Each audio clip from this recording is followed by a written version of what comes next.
Welcome back to St. Lawrence and Atlantic Locomotive Profiles. This episode, we will be looking at GP40-2, number 3007. 3007 started off life as New York Central 3100. And as we can tell, the locomotive looks a lot different than it does today, sporting a Leslie S3L and marker lights. 3100 had a relatively uneventful career on the New York Central. Here's an idea of what 3100's horn would have sounded like.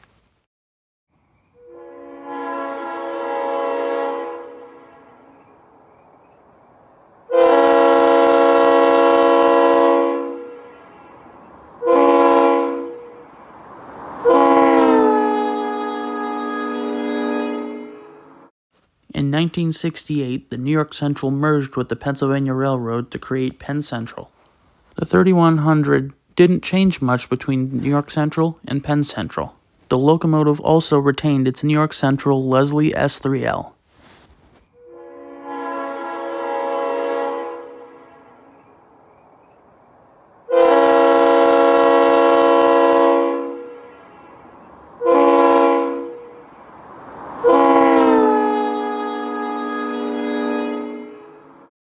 In 1976, Conrail would be formed, and the 3100 would again retain its number.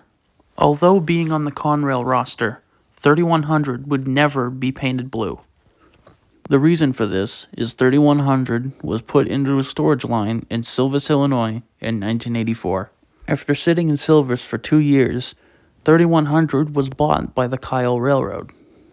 The locomotive externally did not change much, except for the paint job, still retaining its original New York Central Leslie S3L and its class lights. Now, if you've been paying attention, the locomotive has had the same number since it was built, a claim that most other locomotives would never be able to make.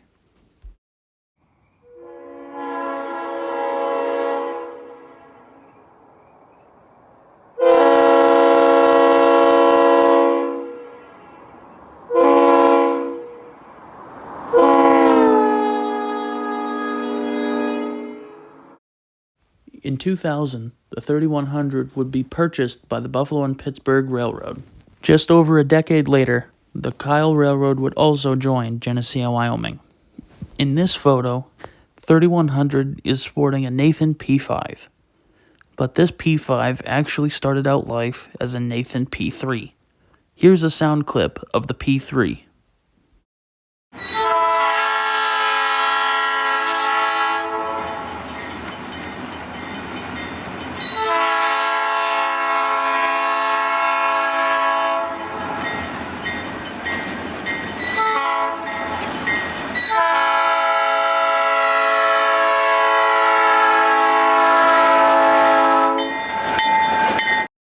When the number 3 and the number 5 bell were added to create the P5, the horn changed a little bit and sounded much different than any other P5s I've ever heard.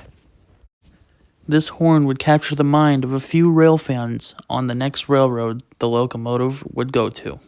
The 3100 would serve the Buffalo and Pittsburgh until 2011, when it was shipped to St. Lawrence and Atlantic Railroad.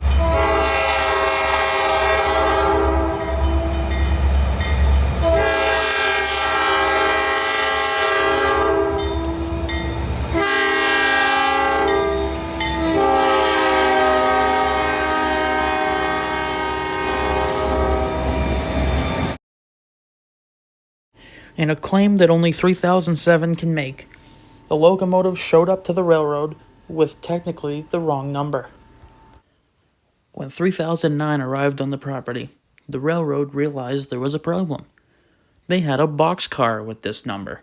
Upon this realization, the locomotive was quickly re-stenciled to 3007, quickly eliminating any conflicting numbers on the St. Lawrence and Atlantic roster. The locomotive's career on the railroad would be relatively uneventful. That is until April of 2019. In April of 2019, the locomotive would have a close encounter with a birch tree. This would end up severely damaging the P5 that the locomotive had had since it was on Buffalo and Pittsburgh. But that turned out not to be a bad thing, as it brought an old friend out of retirement. Enter Central Vermont 4447. 4447 joined the St. Lawrence Atlantic roster right at the beginning, in 1982. The locomotive was equipped with an M3H, a horn the locomotive would have until its retirement and scrapping in the mid-1990s. The horn, however, would not get scrapped. The horn would be kept as a spare in the St. Lawrence Atlantic shop, and it would finally get its chance to ride the rails again in 2019.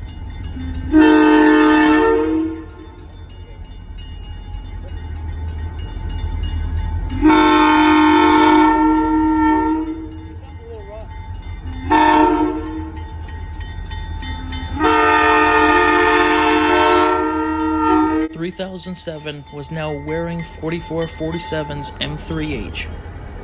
The original voice of the SLR had returned. 3007 has definitely had a long and colorful history, and honestly, that's how most of the engines are around here. So look out for the next episode of St. Lawrence Atlantic Locomotive Profiles next week on Monday.